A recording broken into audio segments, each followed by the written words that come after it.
산타 할아버지가 착한 아이에게는 큰 선물을 준다. 뭐 이렇게 해서 저희 딸도 이렇게 기대가 크고 이렇게 임박해지면 뭐 이런 거 저런 거 이렇게 갖고 싶다고 이야기들. 요즘엔 좀 어떤지 모르겠습니다만 저희 때는 그랬거든요. 근데 한날은 한국 교포 모임들이 이제 모임은 가족들이 다 모이거든요. 그러니까 식사하고 와서는 물어보는 거예요. 누가 그러는데 성탄절에 산타 할아버지가 선물을 주는데 그건 산타 할아버지 주는 게 아니라 부모가 주는 거라는 거야. 그게 맞는 말이에요. 이렇게 초등학교 2학년 때 그러는 거예요.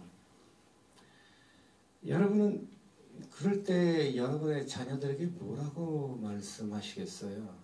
이게 굉장히 중요하거든요. 또 몇 세까지 여러분의 자녀들이 성탄절 선물은 산타가 주는 게 아니라 부모가 주느냐고 하는 나이대가 몇 세냐도 상당히 중요하다고 생각합니다. 저는 이 설교를 준비하면서 상당히 많이 힘들었습니다. 이렇게 교수님 말씀하셔서 제가 예전에 이렇게 했던 것들이 있어서 나름대로 제가 공을 들인 거고 그래서 그거 할까 하다가 조금 제가 생각하는 바도 있고 이 교회도 생각해서 새로 설교를 기도하면서 만들었거든요. 그러다 보니까 새로 이렇게 하나 만들어내는 데는 여러분 아시는 분은 아시는데 상당히 쉽지 않은, 강연을 하라면 쉬울 텐데 설교는 또 달라서 쉽지 않았었는데 이 예화를 쓰면서 생각하고 느끼는 바가 사실 많았습니다. 외국에 사는 그 교포들은 나름대로 상류층이 많이 배운 사람들이 나가서 살고 또 뭐 그래서 그런지 그들의 집안에서 생활할 때도 상당히 신앙생활도 인지적으로 이렇게 많이 할 거라고 봅니다. 그래서 아이들에게 그래서 그런지 모르는데 저희 아이가 저희 아이보다 적은 애도 그런 얘기를 한다고 하는 걸 보고서 한편으로는 제가 흐뭇했어요. 제가 명색이 목사인데 아이의 비친 눈이 신앙이나 여러 가지 상황 속에서 신앙의 분위기는 깨지지 않은 어린아이였겠지만 그런 의미도 있다고 해서 한편으로 뿌듯했고요. 그러면서도 제가 여러분 감사하게도 제가 이제 신학대학장이라고 굉장히 성격 주셔서 굉장히 감사한데 사실은 평교수인데 제 전공이 목회상담학 영성 그런 쪽입니다. 그래서 외국에서 유학하면서도 교포들이 어떻게 하면 정체성을 잃지 않고 살려고 많이 애를 쓰는데 그게 무엇이 그렇게 기여할까? 어떻게 그들에게 정신적 건강이 될까? 뭐 그런 것들이 제 전공이고 관심사였습니다. 그러면서도 제가 토론토 1년, 오타와 3년 이렇게 생활했을 때 토론토에 커뮤니티 센터라고 하면 지금 말하면 구청에서 운영하는 무슨 회관같이 큰 체육관들입니다. 그게 9개가 있는데 토론토에는 그게 7개가 유대인의 소속이고요. 그래서 아침 출근하는 시간 되면 그로 들어가는 차들이 수없이 많습니다. 직원들이 많다는 건데 그게 다 유대인 소유예요. 그래서 저는 이렇게 외국 나오면 다 애국자가 된다고 그러는데 나가서 어떻게 유태인들이 약 3,000년, 2,000여 년 동안 집시로 떠돌이 살면서도 그들이 지역마다 굉장히 경제적으로나 여러 가지를 할 수 있는 게 비결이 뭘까? 그래서 상당히 관심 갖고 기회가 된다면 자료도 보려고 하고 그랬었는데요. 사실 특별한 병원 같은 경우도 유태인 병원이 가장 기술이 좋고 최신식이 되어 있고요. 이게 어디 도시나 그리고 사람들이 사는데 우리는 강남 8학군이라고 그러는데 어디가 잘 사는지 모르잖아요. 북덕방에 가서 어디 유대인들이 많이 사느냐를 물어보면 거기가 8학군입니다. 가장 높은 데도 그거 하고 가는 그런 데가 어디든 토론토든 시카고든 이런 데도 어디든 사람들이 모이는데 하면 그런 것이 현실인데 지금도 그럴 때 고민이 그냥 관심이어서 도대체 뭘까? 우리도 남못지 않다는데 뚝 뒤지는. 그러다가 작년에 여러 가지 위해서 못 가다가 한번 이스라엘 여행을 가다가 그 여행 가이드 하신 30년 동안 이스라엘에 사셨던 선배님과 대화 중에 그 해답의 일부를 발견했는데 뭐 이것저것 다 이제 설계와 관계되는 내용인데요. 선배님께 물어봤어요. 갈릴리 호수 그 옆에 있는 그 어디에서 살면서 당신도 그래 유대인들하고 그 공부해서 물어보면 유대인들이 이렇게 대답하더라는 거예요. 자기들도 그걸 잘 모르겠다. 남들이 자꾸 뭐라고 그러는데 우리는 자기들이 한 건 뭐밖에 없냐면 안식일답게 지키려고 노력한 것밖에 없다는 거예요. 여러분 안식일이 성경에 나온 안식일은 금요일 일몰부터 그 다음 일몰까지를 우리 안식일이라고 그러거든요. 안식일 그들은 뭐 외랑산을 사든 무얼 사든 어딜 살든 그들은 안식일에는 글자 그대로 아무것도 안 합니다. 그렇게 안 한다는 거예요. 안 하고 뭘 해요? 토라 성경 말씀을 공부하고 그래서 설거지도 일이라고 밥만 먹고 설거지도 안 해. 2000년 동안을 그렇게 해왔다는 거예요. 전 그거 보고 제가 여러 가지 이것저것 배우고 느낀 게 많았는데 그거 하나를 건지고 그 영예에서 핵심을 했다고 생각하는데 이것은 제가 특별히 다른 사람은 영성에 관심 있고 이쪽에 하는 사람이 그게 엄청난 의미가 있다고. 제 딸이 초등학교 2학년이 되었는데 외국에 살면서 그렇게 하면서도 성탄절에 산타가 주실 거라고 하는 그 믿음을 우리가 유지하고 있는 것처럼 어렸을 때부터 부모에게 안식일에 나는 글자 그대로 아무것도 안 하고 말씀을 공부하고 또 여러분 그 유대인들이 그 사는 집은 곁에 보면 다 알 수 있다고 그래요.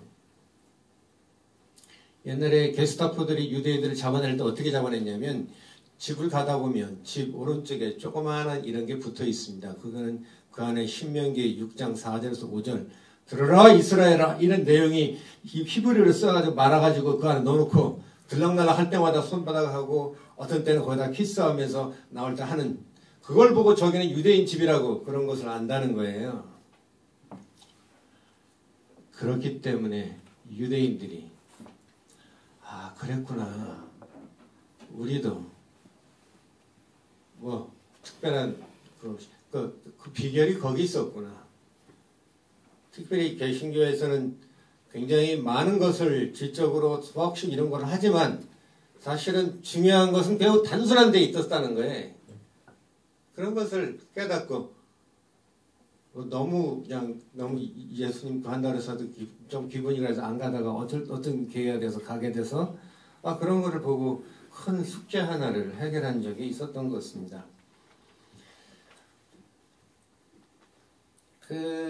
새해가 되어서 설교 부탁을 받고 그냥 이런저런 말씀을 드리기보다 새로운 희망이나 계획 그런 것에 또 꿈 같은 것을 가지고 그래서 이제 설교 주제를 그와 비슷하게 잡고 본문 말씀을 잠언 29장 18절에 묵시가 없으면 백성이 방자에 행한다. 그런 말씀하고 그래서 묵시는 영어로는 우리 한국말로 옛날에는 북시라고 번역했지만 비전이라든가 환상이라고 번역도 되고 그런 겁니다. 그래서 사람들에게 비전, 교회도 마찬가지입니다. 비전이 없으면 자기가 생각대로 그때그때 나눠도 행동하게 된다. 그렇게 이야기하고 요즘에는 예전보다 교회에서 비전을 많이 이야기합니다. 또 비전이 중요하다고도 이야기하고요. 그러면서 비전이 교회에서 무슨 기능을 하느냐는 상당히 말하기 쉽지 않은데 교회를 사회학적 시각에서 연구하는 회중연구가들이나 조직이라고 하는 관점에서 연구하는 그 사람들은 여러 가지 이런저런 얘기하는데 대표적으로 비전은 뭐냐면 하늘의 별자리와 같다 이야기를 합니다. 밤하늘에 여러분들이 이렇게 밤하늘에 여기서 서울은 그렇지만 지방 가서 이렇게 보게 되면 수없이 많은 별들이 또 사람들은 1000여 극에 넘는 별들이 이렇게 우리가 있다고 그러는데 밤하늘을 보면서 옛날 사람들은 밤하늘을 보면서 수없이 별들 중에 저거는 카시오페아 자리, 저거는 독수리 자리, 큰 곰자리, 작은 곰자리 이렇게 부르면서 그들의 이야기를 만들어냈습니다. 그래서 우리가 많은 수많은 교회가 있지만 교회마다 이런저런 나름대로의 목표라고 그럴까 비전들을 다르게 만들어내는데, 그래서 한 교회의 비전은 밤하늘의 수많은 별들 속에서 나름의 특정한 모습을 읽어내는 것 같다고. 그래서 그 교회의 성도들에게만 그렇게 보이지 다른 사람에는 보이지 않는다는 그런 겁니다. 마태복음 17장 14절에서 21절에는 변화산상에 올라간 예수님께서 변화된 모습을 보게 되고 신비체험을 하고 세상에 내려왔는데, 세상에서의 제자들은 간절들인 아이에게서 귀신을 쫓아낼 수가 없어서, 그래가지고 근데 예수님이 이렇게 하면서 이제 사람들이 물러가는 다음에 예수님께 물어봤어요. 저희들은 왜 그렇게 못하죠? 간단하게 믿음이 작은 까닭이다 이렇게 말씀하셨거든요. 근데 이 내용을 공간복음은, 마가복음은 기도 외에는 이렇게 못한다. 누가복음은 9장 30절에서 43절에 아이의 간질 증상에 대해 상당히 자세하게 기록하고 있는 그런 차이가 있는데, 저는 마태복음을 택했는데 그 이유는 그 믿음에 초점이 있다고 생각해서 오늘 본문 말씀으로 삼았습니다. 우리가 믿음을 뜻을 보려고 하면 뭐 여러 가지 얘기할 수 있습니다만, 영어 표현으로 하면 용서해 주시기 바랍니다. 간단하게 두 가지로 말할 수 있습니다. 영어로는 믿음을 believe라고 하는 것과 faith라고 이렇게 말을 하는데, believe라고 하는 그 믿음은 인지적이고 교리적인 믿음을 말합니다. 예수님이 누구시냐? 그러면 구세주고 삼위일체 하나님의 한 분이시고 우리를 구원해 주시고 또 다시 오실 그분이다. 이런 거 다 교리적 내용들입니다. 그러나 faith라는 믿음은 뭘 말하냐면 그런 교리적인 것이기보다 신앙인의 정서적인 내용, 또 내가 믿음의 대상과는 어떤 관계가 있는지, 삶의 자세나 태도가 어떤지를 이야기하는 것을 말합니다. 그래서 삼위일체가 무슨 뜻인지를 신학자들도 잘 서로 헷갈리고 굉장히 어려운데, 그것에도 몰라도 인생에 살다 문제에 부딪히면 나도 모르게 주 앞에 나와 머리 숙여 기도하는 것, 기도하다 모르면 나도 모르게 가슴이 짠하게 지고 눈물이 앞을 가리는 마음, 그리고서도 이만큼이나 살게 해주셔서 감사하다는 마음, 이 작은 사교가 이렇게 작은 교회이다 보니까 여러분 해야 할 일들이 많은데 그런 일들을 이렇게라도 할 수 있는 일을 해주게 하셨다고 하는 그런 감사한 마음이 생기는 건 교리적으로 서기보다 우리의 갖고 있는 어떤 신앙의 자세라고 그럴까요? 그런 것을 생긴다고 봅니다. 그래서 예수님께서 그 믿음이 작아서다 그렇게 말씀을 하시면서도 뭐라고 말씀하셨냐면, 겨자씨만한 믿음만 있으면, 겨자씨가 굉장히 아주 작은데 믿음만 있으면 산을 들어서 옮길 수도 있다 그렇게 말씀하셨습니다. 저는 이 말씀이 오늘 예배하는 신앙인들에게 시사하는 바가 크다고 생각합니다. 예수님과 함께 기도 아래 올라와서 신비체험을 하고 내려왔는데도 귀신을 쫓아내지 못하고, 그러한 제자들에게 믿음이 없고 삐뚤어진 세대여라고 한탄하셨는데, 여기서 믿음은 우리가 알던 것처럼 교리적인 믿음이 아니라 정서적인 삶의 자세, 헌신도를 이야기한다고 생각합니다. 겨자씨만한 믿음이 있으면 산을 옮길 수 있다고 말입니다. 예수님을 따라 3년간 따라다니고 공부하고 기적을 체험하고 또 공동체 체험을 한 이런 제자들인데도 믿음이 없는 세대여 삐뚤어진 자들아 라고 책망을 들었는데, 과연 2000년 후에 여기에 모인 우리들이 예수님께서 보신다면 뭐라고 말할 수 있을까? 사실 누구나 다 자신감이 없을 거라고 생각합니다. 그러나 사랑하는 성도 여러분, 풀이 죽을 필요가 없다고 생각합니다.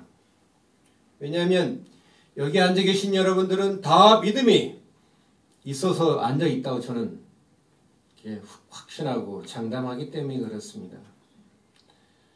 그런데 그러면서도 한편으로는 믿음대로 살려고 노력하는데도 잘 되지도 않고 아까 기도하시는 것처럼 또 어떤 면에서는 이해도 되지도 않고 하려고 노력했는데 뭐 이것저것 내 의도대로 되지 않아서 그런 분들이 꽤 있을 거라고 생각합니다. 그런 사람도 믿음에 있다고 저는 생각합니다. 여러분, 믿음의 반대말이 뭐라고 생각하세요? 한번 생각해 보세요. 어떤 사람은 불신앙, 의심, 불신 이렇게 이야기를 할 겁니다만 궁극적 관심을 이야기했던 폴 틸릭은 뭐라고 얘기했어요? 무관심이라고 얘기했습니다. 믿음의 반대는 무관심이에요. 내가 이걸 믿는데 잘 믿어지지 않는다. 교회가 이렇고 저렇고 왜 이 모양이냐? 또는 이러고 저러고 말하는 것은 그래 믿음이 없어 그런 것이 아니라 믿음이 있어서 어떻게 좀 잘 돼보려고 하는데 이게 잘 납득이 안 되고 이러니까 어떻게 했으면 좋겠냐? 라고 말한다는 거예요. 그 안에 믿음이 있기 때문에 그렇다는 거예요. 관심도 안 두는 사람 바깥에 있는 많은 사람들이 있잖아요. 그런 사람들은 다른 믿음을 물론 갖고 있겠습니다만 교회적인 건 다르다. 그래서 아직 납득이 안 돼서 그러지만 의심의 그림이 사라질 것 같이 큰 깨달음이나 신앙 체험이 없어서 그렇긴 하지만 한편으로 보면 성숙되려면 조금 시간이 뜸이 들려면 그게 필요해서 그런 것이 아닐까 그런 생각을 해보고요. 그럴 때마다 그런 사람들에게 희망을 갖고 현재 그 자리에 머물러서 이렇게 조급해하고 또 이렇게 안타까워하는 자신을 주님은 어떻게 보실까 한번 생각하고 기도해보는 좋을 거라고 봅니다. 저희 설교는 개인에게 드리는 설교보다도 삭개의 작은 교회라는 데 초점을 맞추고 사실은 설교를 준비하고 있습니다. 세상에 살고 있는 교회는 이 교회는 무엇이 정치적이 돼서 이끌어간다고 생각하십니까? 무엇이 핵심이 되어야 된다고 생각하시나요? 사람도 중요합니다. 왜냐하면 사람이 없는 교회나 사람이 무엇이 이런저런 활동을 하니까요. 그러나 교회들이 이 교회 자체가 역동적이 되고 생명력이 넘치게 되고 숫자가 많고 적음을 떠나서 하기 위해서는 그 많은 교회 목회자들이 특히 교회들이 노력하고 있을 것인데 그거에 대해서 이 조직하는 경영학자들이 교회 경영학자들이 크게 4가지 방식으로 교회들이 노력을 할 거라고 이렇게 요약해서 얘기하는데 첫 번째가 뭐냐면 가장 쉬운 전략입니다. 그렇게 하려고 하는 전략 중에 하나가 뭐냐면 교회 정책을 바꿔야 우리가 하는 방식을 바꿔버리는 겁니다. 정책을. 두 번째는 그 교회의 삶을 바꾸면 돼요. 어떻게 해요? 담임 목회자나 핵심적인 리더십을 인물을 바꾸면 되는 겁니다. 그래서 교회에서 일상적으로 그렇게 하는 방법이에요. 또 하나는 세 번째 방법은 뭐냐면 그 교회에서 새로운 프로그램의 구조를 만들고 새로운 프로그램을 하는 거예요. 그래서 이런저런 활동을 이렇게 하고 있고 대부분의 교회들이 세 번째를 많이 쓰고 있고요. 그래서 많은 사람들이 이 세 번째까지를 지지하는 사람들이 학자들도 그렇고 교회 성장을 얘기하는 사람들도 그렇고 이렇게 하고 있습니다. 근데 마지막 4번째는 교회 회중 연구하는 그 학자들은 4번째를 추천하는데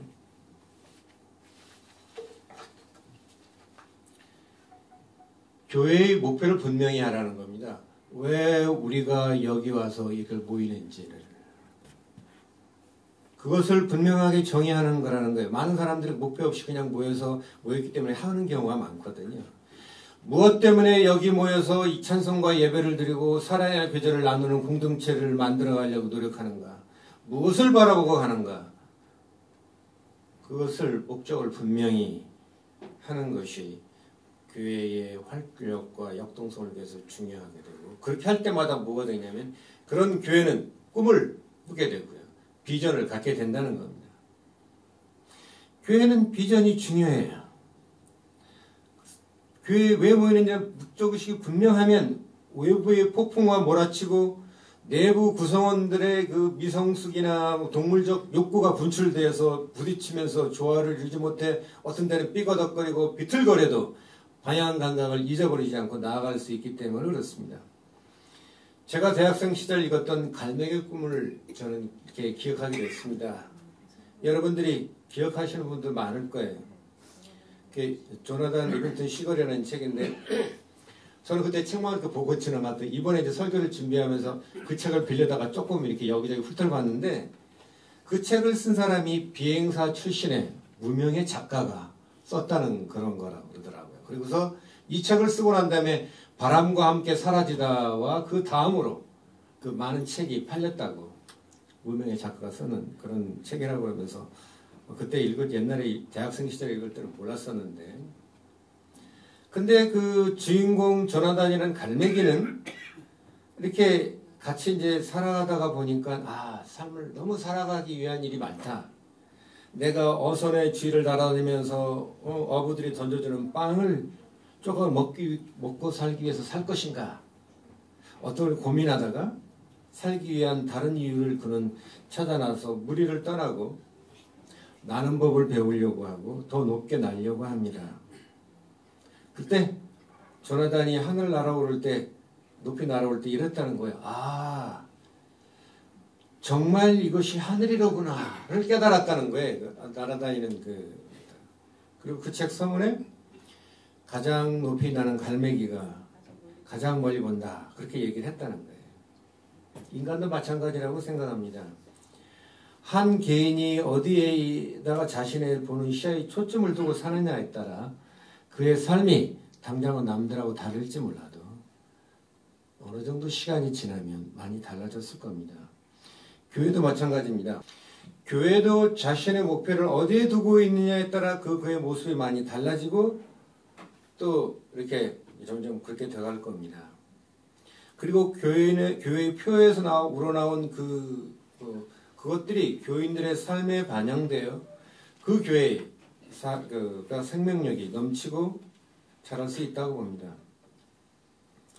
교회는 건물이 아닌 사람들의 모임이라고 우리가 신학적으로 말하는데 교회는 우리가 건물이라고도 보기 있지만 그 이전에 교인들이 모여서 심리적으로 우리가 서로 공동체다 그런 느낌이 있어야 된다고 말할 수 있는데요. 그래서 교회는 그런 현실, 심리적으로 우리가 공동체다라고 가져올 수 있는 비전이 있는가? 그 비전을 향해 나아갈 수 있는 열정과 또 그렇게 살 수 있다면 그 사람은 진정으로 그 공동체는 외부의 조건이 많거나 적은 게 아니라 좋은 게 아니라 행복할 거라고 말합니다. 교회는 진공 속에 존재하지 않습니다. 대한민국은 예전에 보릿고개에서 벗어났지만 아직까지도 급속도로 고도 성장을 했기 때문에 여기저기 구멍과 허점들이 많습니다. 살기가 녹록지 않습니다. 그래서 강든만 교수는 이런 한국 사회를 전쟁과 같은 삶의 상황을 살고 있다라고 표현하고 그 대표적인 예가 뭐냐면 여전히 우리는 세계 최고의 자살률과 세계 최저의 출산율을 기록하면서 우리는 삶을 살아가고 전쟁과 같은 참혹한 삶 속에 노출되어 나름대로 살아가고 있다고 말합니다. 이런 상황 속에서 사개오 교회는 그 나름대로의 그 삶을 예상하면서도 스스로 지향하는 바를 꿈꾸고 또 그러면서도 그 꿈을 먼 곳에 있는 그 비전을 바라보며 나아가려고 노력할 거라고 생각합니다. 위니더푸라는 그 어린이 동화책이 있는데 그 얘기 보면 이런 얘기가 나옵니다. 푸와 피글렛이 둘이는 저녁 산책을 이렇게 하는데 한동안 말없이 가니다가 피글렛이 침묵을 깨고 푸에게 물어봐야 너는 아침에 잠을 깨면 내 스스로에게 처음으로 말하는 게 뭐냐? 이렇게 물어보니까 그 푸가 말하기를 오늘 아침 식사가 뭘까? 이렇게 생각을 한다는 거예요. 그럼 이어서 푸가 피글렛에 물어보기를 그럼 너는 뭐냐? 그때 피글렛은 오늘 무슨 짜릿한 일이 있을까? 이렇게 생각한다는 거예요. 사랑하는 성도 여러분, 사개오 교회에 오시고 예배할 때 짧지 않은 거리를 여기 오셨을 텐데 무슨 기대를 가지고 이 교회에 오셨습니까? 사람들은 기대한 대로 얻어지게 될 가능성이 있습니다. 이거를 우리가 심리학용어로 피그말리언 효과라고 그러는데 어떤 마음으로 여기에 오시고 또 그 한대로 우리들은 얻을 가능성이 큽니다. 나약한 모습이었고 우스꽝스럽고 또 어울리지 않기에 그런 시도를 하는 사람들을 우리 보통 뭐라고 그러냐면 돈키호테 같다 그렇게 이야기를 하거든요. 그럼에도 불구하고 우리가 중세시대의 마지막 기사인 그 돈키호테를 요즘에는 많은 사람들이 굉장히 새롭게 보고 그러기도 하는 것 같아서 그런지 모르겠습니다만 그는 그 돈키호테는 그 자세, 기사도의 자세, 그 과정의 순결함 그것을 유지하려고 노력하는 것 이런 것들 보면서 돈키호테를 다시 보는 사람들도 많이 있습니다. 작년 말에 제가 전혀 그런 걸 못 해봤는데 우연치 않게 주변 사람의 어떤 사람의 권유로 송년 마지막 밤을 제아의 콘서트 이런 거를 한번 가보게 됐는데요. 뮤지컬 가수들이 와서 이런저런 노래 많이 하던데 마지막 노래를 불가능한 꿈을 꾸는 것이라는 그 돈키호테가 불렀던 그 노래를 임태경이라는 뮤지컬 가수가 그냥 우렁차게 부르는데 사람들이 그냥 막 박수하고 막 환호성을 지르고 그러더라고요. 그래서 이제 안타깝게 그게 노래는 멋있었는데 영어로 부르더라고요. 그래가지고 이게 뭔가 해서 나중에 이제 찾아봐가지고 그랬는데 그 비전을 보게 되면 자꾸 우리가 불가능한 꿈을 꾸지 않을까 해서 이제 그 불렀던 노래를 이렇게 앞부분만 잠깐 제가 번역해서 읽어드리면 불가능한 꿈을 꾸는 것이 이게 이제 돈키호테가 이게 불렀다고 그러는 겁니다만 무찌를 수 없는 적과 싸우는 것이 견딜 수 없는 슬픔을 견뎌내는 것이 그리고 용감한 자도 감히 가려고 하지 않는 곳에 달려가는 것이 옳게 될 수 없는 잘못을 밥으로 잡으려고 하는 것이 그리고 멀리서 순수하고 순결한 것을 사랑하는 것이 당신의 팔이 힘이 빠졌을 때도 노력하려는 것이 도달할 수 없는 별에 도달하려고 하는 것이 이것들이 내가 추구하는 것이다. 그리고 이러고 저러고 이야기를 하는데 시황대상 제가 마무리하고 설교를 이제 마무리를 하도록 하겠습니다. 교회는 비전을 꿈꾸며 모이고 그리고 나아가려고 하는 그런 단체라고 생각합니다. 그러나 비전은 말로 표현된 구호나 표일 뿐이기도 합니다. 그러나 이것을 매일 꿈을 꾸고 생각하고 노래하고 나아가노라면 어느 날부턴가 그 비전이 나의 정신적 현실로 되어서 우리 곁에 머무르게 됩니다. 저는 이것을 비전의 중간 단계다 그렇게 해서 설교를 비전만 사람들이 많은 얘기를 하는데 사실 중간 단계가 있어야 된다고 보거든요. 중간 단계다 그렇게 말하고요. 그렇게 살게 되다 보면 자기도 모르는 그런 믿음의 그 경지에까지 이르게 된다 그렇게 볼 수 있다고 생각합니다. 그래서 우리는 성찬식에 참여하면서 눈에 보이는 것은 비록 빵과 포도주를 우리가 받지만 이것을 받아 먹으면서 앞으로 다가올 하나님 나라에서 주님과 함께 나눌 축복의 경험을 어떤 사람들은 미리 경험하면서 눈물을 흘리고 감사하고 감격하는 겁니다. 마치 안병무 교수님이 신학기 교수 시절에 학생 시절에 성찬식에 참여할 때마다 펑펑 울었다고 하는 것처럼 그래서 그 비전이 믿는 바가 우리의 삶의 심리적 실제가 되어서 현실이 되어갈 때 우리는 그런 사람을 영성이 있는 사람이다 라고 말합니다. 그리고 그 사람은 그 갖고 있는 믿음의 비전이 그를 이끌어간다고 말할 수 있습니다. 믿음이 생기면 그러면 그 다음에 무엇을 해야 하겠다는 목표가 생기고 그 목표를 하기 위해서 구조를 만들고 구조를 만들면서 무슨 계획을 하게 되고 계획을 하게 되면서 이렇게 활동을 하는 그러니까 어느 기관이든지 조직이든지 이런 단계를 겪어가면서 발전한다고 말합니다. 교회도 거기에 예외일 수 없다고 말하면서 그래서 가장 추구해야 되는 게 비전이고, 그래서 여러분들의 교회는 어떤 비전을, 아니 여러분은 어떤 비전을 같이 교회에서 꿈꾸고 예배하면서 그것을 되새기고 하고 있는 것입니까?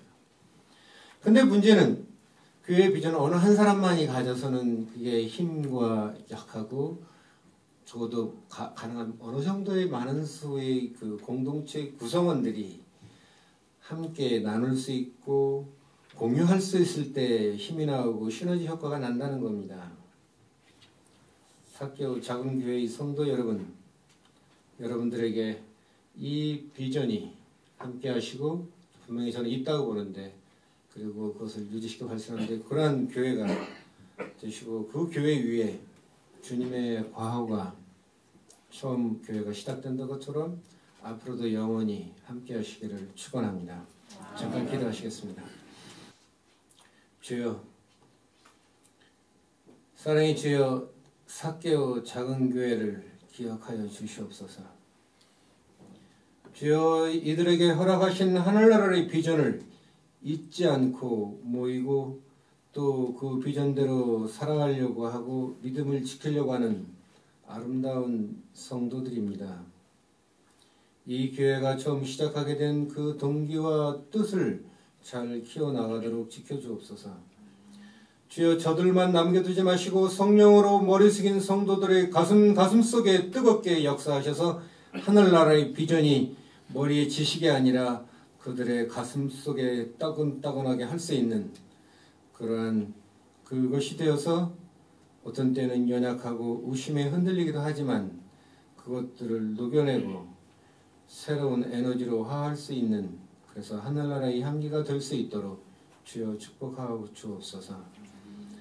여기에 모인 이 교회를 하나님께서 항상 지켜주실 바라옵고 모든 말씀을 예수님의 이름으로 기도합니다. 아멘.